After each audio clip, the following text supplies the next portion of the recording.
Hi everyone, I'm Vishnu Malhotra, and this is my final video presentation for UF in Japan 2023.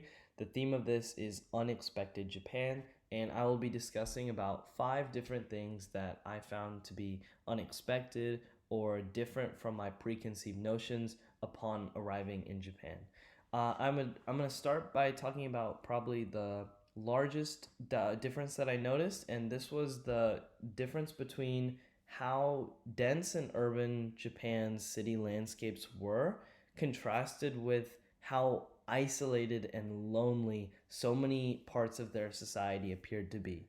And so when I'm talking about this, I'm mainly trying to compare their urban design to like a college town or a college campus in the sense that it's very walkable, it's very easy to get from one place to another, and you constantly see people moving around. So, with all that in mind, I assumed that Japan would be a very social society and that people would be constantly interacting and there would be large groups of people walking around as friends and talking to each other. But I think that was a very idealistic point of view and definitely one that's been shaped by just my experience at UF, just like any college student would have, which is that in a walkable environment with a lot of young people, you tend to create a very social environment. But in Japan, I actually saw the opposite. So while I did see obviously thousands of people walking around at any given moment, most people were alone.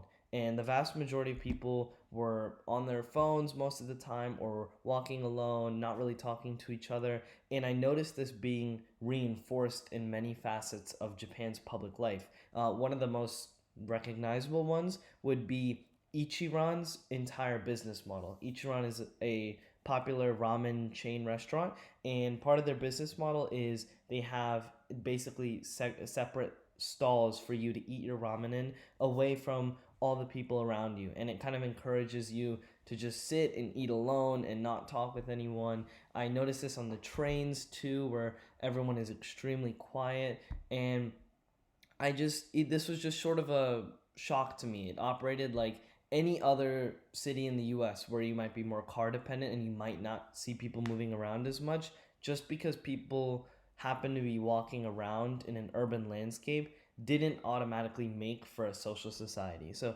that was something unexpected.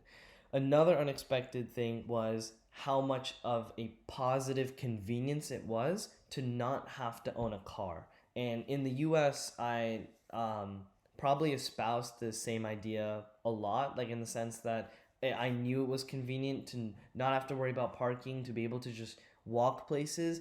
But the US is not nearly as walkable as Japan, with the exception of maybe a couple major US cities. Even Gainesville, where the campus is relatively walkable, and some areas of town are sort of walkable, there are challenges to not owning a car. Sometimes that could be getting groceries from a major supermarket, or how to travel around with friends, or how to leave your city.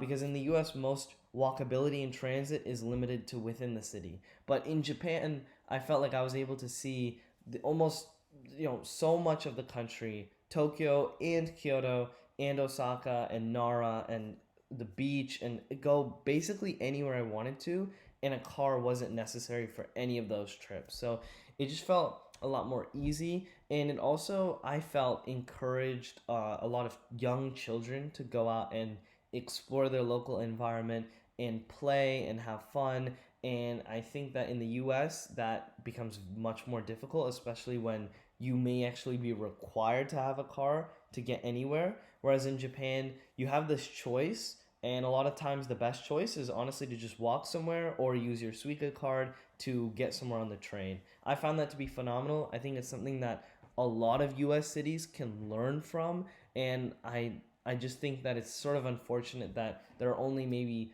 one or two US cities like New York, Chicago, Boston that have a really robust transit system, and even in those cities it's completely within the city itself. It doesn't actually extend outward. So that was something that I knew the transit system. I actually expected it to be a lot more challenging to navigate and use than it really was, and it was unexpected in a very positive way.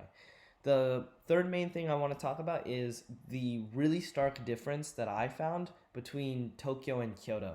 And I knew that there would be some difference because Tokyo is obviously a much larger city than Kyoto, but it almost felt like two different worlds in the sense that in Tokyo, it it felt like I was never running out of things to do. That I wanted to keep exploring the city, and I could live there for probably months on end and just continuously find like new niche areas to explore, things to see. I felt like I never truly learned the city as a whole. Like it was just so expansive and large, and in that way, it reminded me of New York, and it was just a great experience for me to be there. But in Kyoto, I found that after about a week and a half probably, I was sort of finding myself leaving the city to do a lot of things. I was leaving to go to Osaka, or I was leaving to go to the beach, and it just felt like a much more settling down city, somewhere where families might prefer to be. But as a young person, I think that Tokyo provided just a lot more